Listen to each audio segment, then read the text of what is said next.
Well, we had a heck of a day yesterday. I didn't get any of that recorded because it was just not a good day. We started out mowing some rye about noon, and we came back through at about 5 o'clock. Was going to rake it and start in baling, so I got the baler in there to see what the moisture was, and it was perfect. So we went ahead and started raking it. But when I came back over with the baler, then I had the end rows done on that field. I came back in with the baler, and the goddamn baler kept plugging. It wouldn't eat it. It wouldn't eat it. So we made some adjustments, adjusted this and that, and turned this, you know, just kept tinkering with it. She kept plugging. Man, what the heck's going on? Something's wrong with this thing. This isn't normal. It doesn't usually do this. Well, then it started working. I made about 20 bales. It was about 9 o'clock p.m. and she started plugging again. Ah, golly, shit. You know, I can't keep stopping and unplugging this thing for an hour. It takes forever to unplug one of these balers, and they're just so packed full in there. So I called around. Most everybody was busy. We had one guy, a friend of ours, a good buddy. He said, yeah, man, I says, I got to take the wife to the doctor first thing, but after that I'll grab the tractor and we'll head over there. So he was wrapping up my rye for me. I called around and found the parts that I thought we needed. We weren't really certain, but we were pretty sure, you know, I just got one of those feelings. We changed out the pickup clutch, and it was about 7 o'clock there last night time we got the pickup clutch on. And I ran up there where the other guy was baling for me, and I got 4 bales rammed through here, and it never gave me a bit of trouble. So anyway, it was a heck of a sore day yesterday to try to get anything done, but she's working today. And some windrows ahead of me, and got the camera boy over there paving. He's over there raking for me.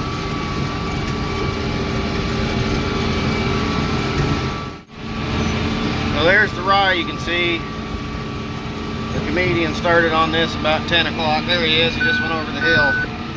He's currently mowing. He's about 4 hours ahead of us, and that's plenty. I'm making these bales 64 inches. See, the monitor 64 is my target.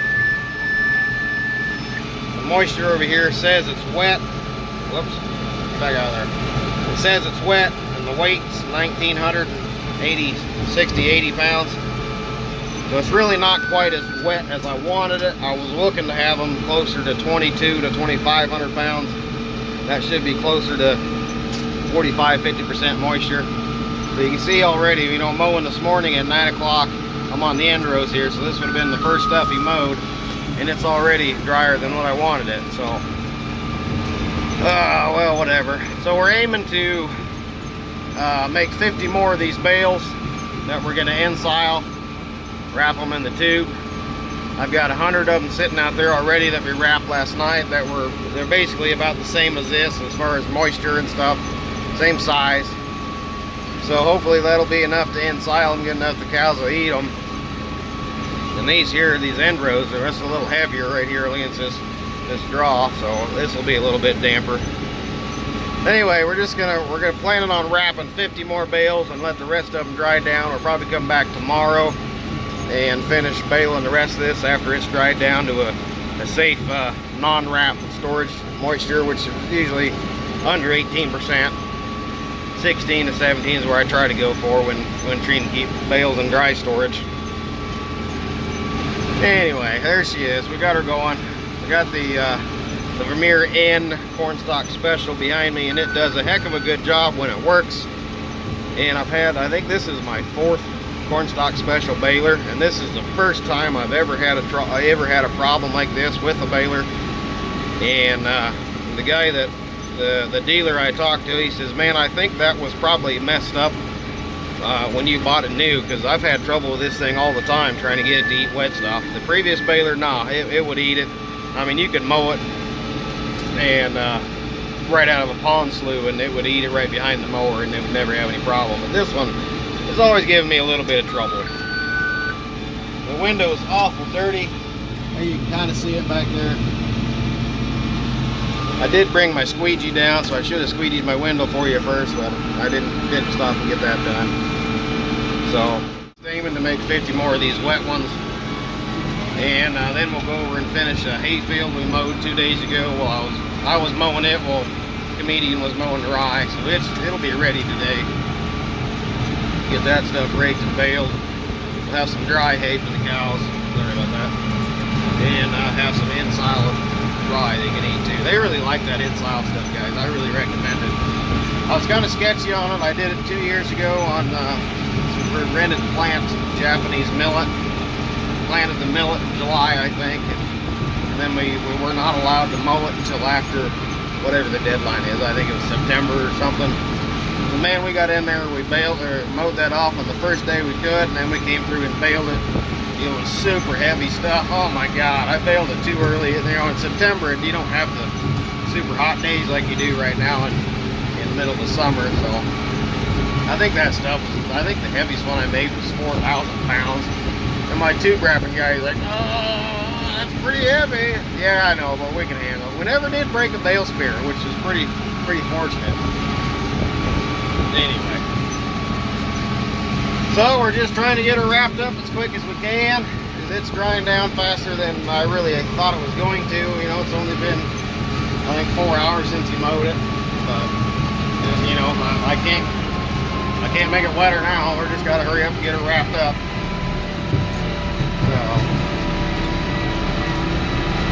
Got a pretty long finger right here. I think it's not very wide. It's only probably, maybe 200 yards wide, but it's about a quarter-mile long. So it's got about 15 acres, roughly 15 acres in here on this hilltop. So we get some nice long fingers in here. And just as soon as we get all these bales picked up, we'll get these wet ones too. We'll get all the rest of them picked up and stacked. Then we'll be in here with the planter. We're going to disc this stuff up and put organic soybeans. That was kind of the plan anyway. Yeehaw!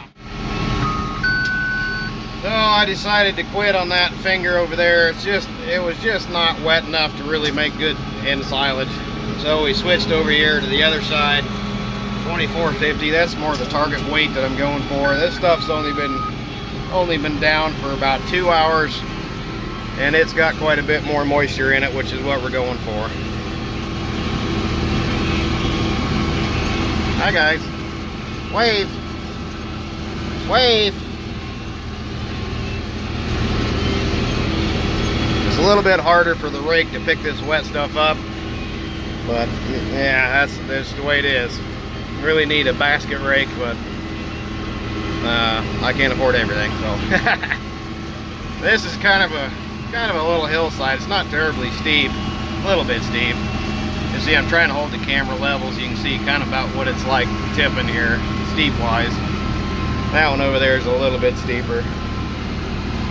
Anyway, yeah, we're gonna make some good end silage out of this stuff. It's just the right moisture. Yeah, we're at 40 inches and we're just about 1,000 pounds. So that should come out about right. Oh, and I did just stop a minute ago and I washed up the back window so you can see that pretty yellow baler back there. Not a lot to look at other than from here.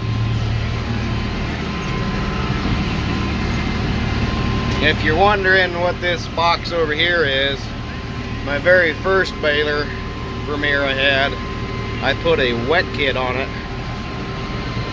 don't know if you can read that or not, but it's from Harvest Tech. It was a little tank you put right on the front of the baler. You see it a lot on square balers, but anyway, it's like an acid. You squirt on the windrow as you're going through, and if you have you know, your good dry hay, it's got to start dry. I mean, you can't take wet stuff like this and expect it to work, but if you had dry stuff that you're trying to hurry up and get put up before a rainstorm gets here and you're running late in the evening and the stuff starts picking up dew moisture, that's where it really benefits. You can squirt a little bit of that stuff on there and it'll save you from losing all your hay from too much moisture of an evening. And I had some guys try that. In fact, I had one guy that's trying to raise some Supreme alfalfa, and man, he'd cut that stuff every 28 days.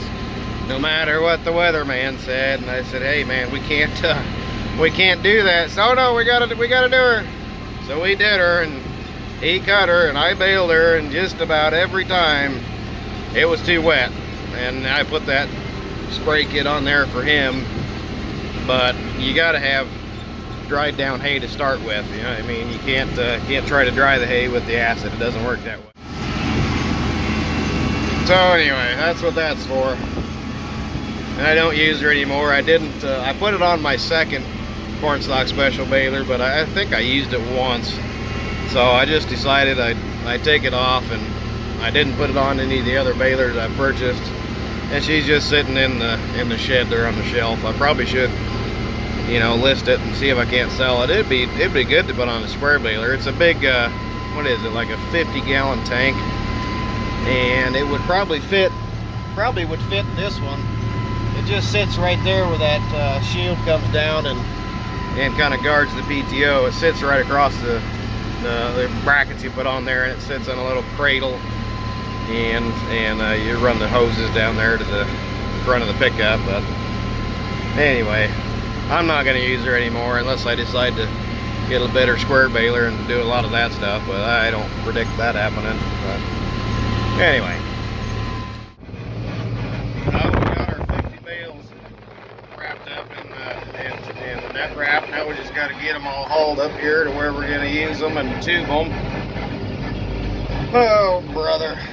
And I talked to the guy wrapping them. He won't be here till about 7:30, 8 o'clock tonight, which is fine. It'll take us a little bit to get these bales all moved around here.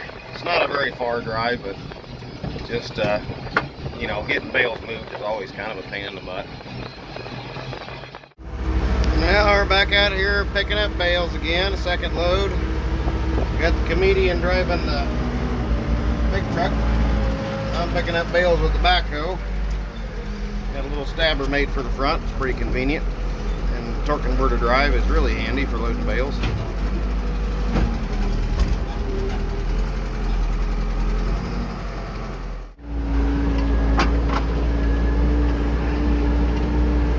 Yeah, the old backhoe is pretty handy at picking up bales.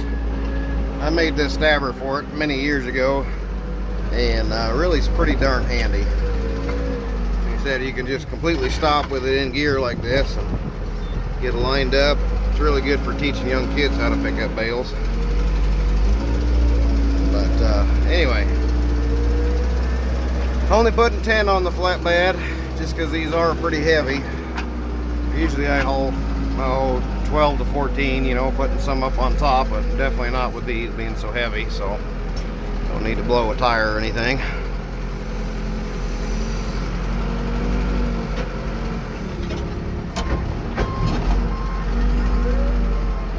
Okay, that's loaded. We'll get the hay trailer loaded.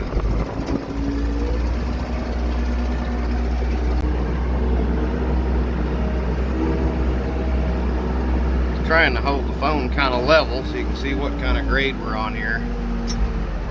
And it's a little steep over here on this hill, but not terrible. I've baled, I do a lot of custom baling, and I've been on a heck of a lot steeper stuff.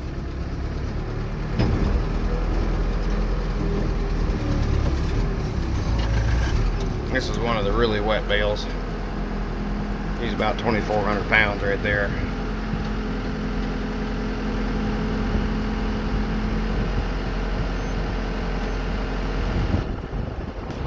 That's good. We'll get it lifted up and set on there.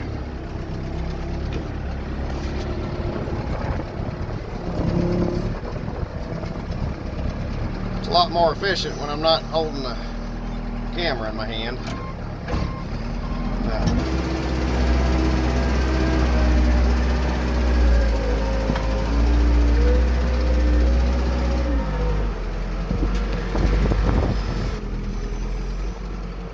Man, you can't even see the dang thing. The sun blinded me. There we go. Headed back for our third trip. This thing sure makes a neat shadow. Look what we found. Little baby wabbit. Isn't he cute?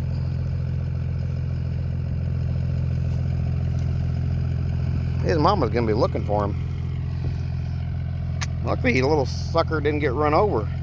He was back underneath the trailer here when I was loading this bale. Hey, don't bite my nipples. Yeah, he'd latch on and wouldn't let go. Look at that little cutie. It's a wabbit season. No bigger than a button.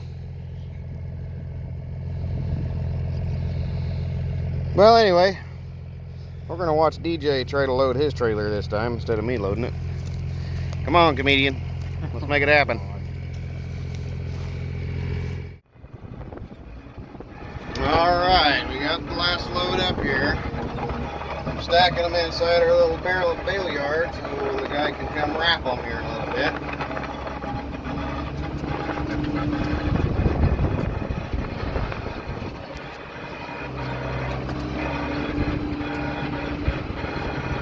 Again, this is not near as efficient when I'm holding the camera, so anyway, I'm usually pretty fast at this, but trying to steer and run the loader with one hand, well, yeah, that's okay. And then back there is where we're going with them. I'm gonna run the stack up this kind of fence line to the left. And hopefully we won't have any trouble with the trees or anything bothering us. Not that close, good gracious. Kind of just right through there, kind of where the path is, right there. Just gonna run the bales up right over here. Hopefully we can get 50 of them in there. That's what we got wrapped up here, or baled here. So.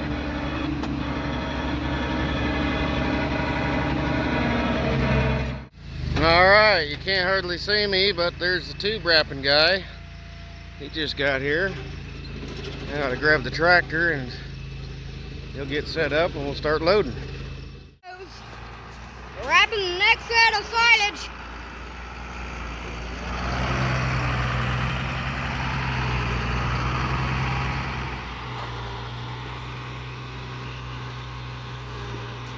My God. Y'all be gentle with that to get that in there just right. Down here and see how he's wrapping these.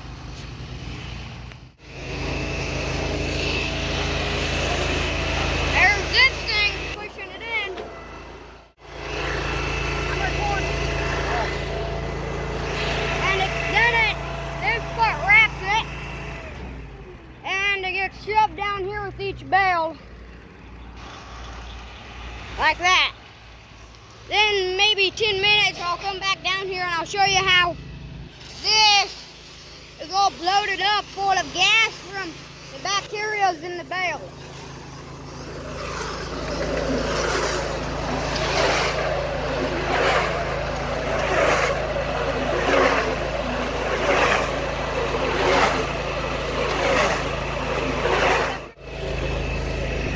You can see right there that's pushing the bale in. Then it gets to about the middle, I double see there. Then it comes back and he puts the next bale in. And each time every bale gets pushed out of that, it pushes this thing back. I mean, look, you can see it pushing the machine backwards.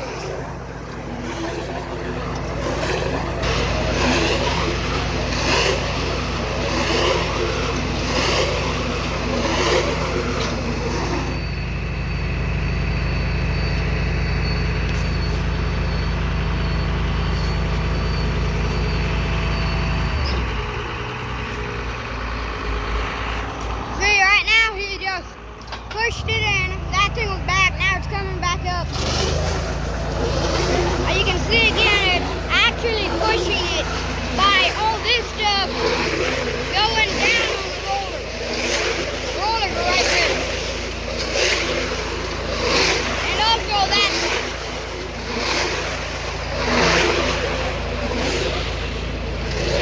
Have anything to say, Alex? I love it.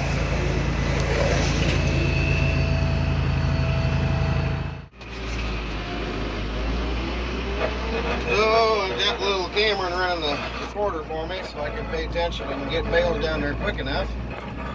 So it seems like I can just get a Bale as quick as he's got one stuffed through there through the wrap. So all I gotta do is set him on there. In fact, that machine's got a switch on the remote. He's got a little handheld remote too, but he's got a switch on there where he can switch it over to automatic, so he can be loading it with his own tractor and be kind of a one-man show, loading it and wrapping it while he's sitting in the tractor, which would be pretty damn handy.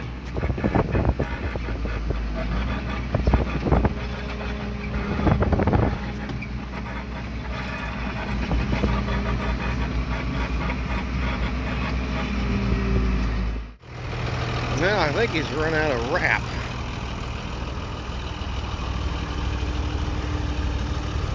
Oh, we got a refill. Yep, out of wrap.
Alrighty, tie that one on and we're ready to go.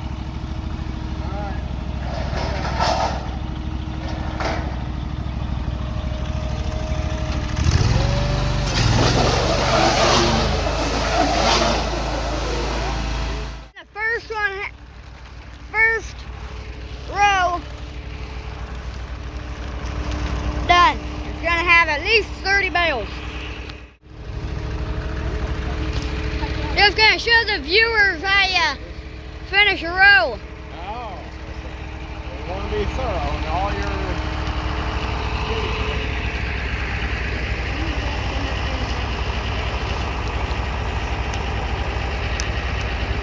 How many wraps are we putting on it total then? It varies between 8 and 9. Yeah, when I first started, the guy told me This nice white wrap. Somewhere in here we saw a June bug. I didn't know. Saw a June bug somewhere in here. I think it's maybe that bale, but I'm not going clear back there. I also think that's a big one. And there it is, finished. I just ripping the film so we can shove the bale out of there.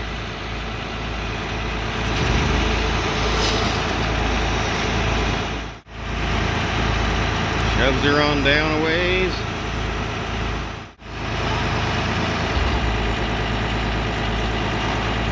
Flip those arms down and probably push it the rest.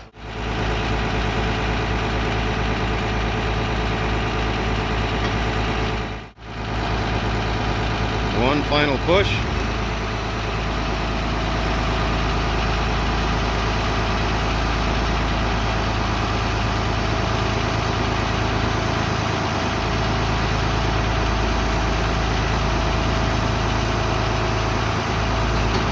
And he's away from it. Now it's got its own self-contained driving setup. These back tires back here are hydraulically driven. So he just hits the hydraulic lever and drives her away, and the front end is tied to a hydraulic cylinder to steer it. So he can just walk beside it and drive that thing to the next spot. Now he's just putting some tape over the bale stabber holes.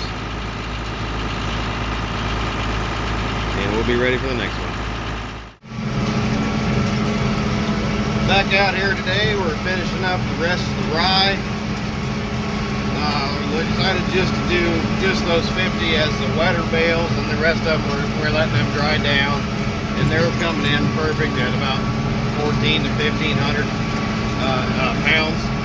So the moisture is sitting right there about 16-70%. That's just what we're looking for dry hay. Pretty impressed that this long stem rye is even drying that fast. But like I said, we mowed it yesterday, we're baling it today. She's dry. Of course, I could tell you the outside temp is 91 degrees with a slight bit of breeze, so it makes a big difference. Well, that's going to be pretty much it for this video. We've got more stuff coming up here shortly. This field is still organic, and we're trying to get soybeans on it yet, just as soon as we can. More stuff coming up, guys. Subscribe, hit me up in the comments if you want to know anything. I'll certainly get you whatever I can, any assistance. Other than that, see you next time. Catch you later.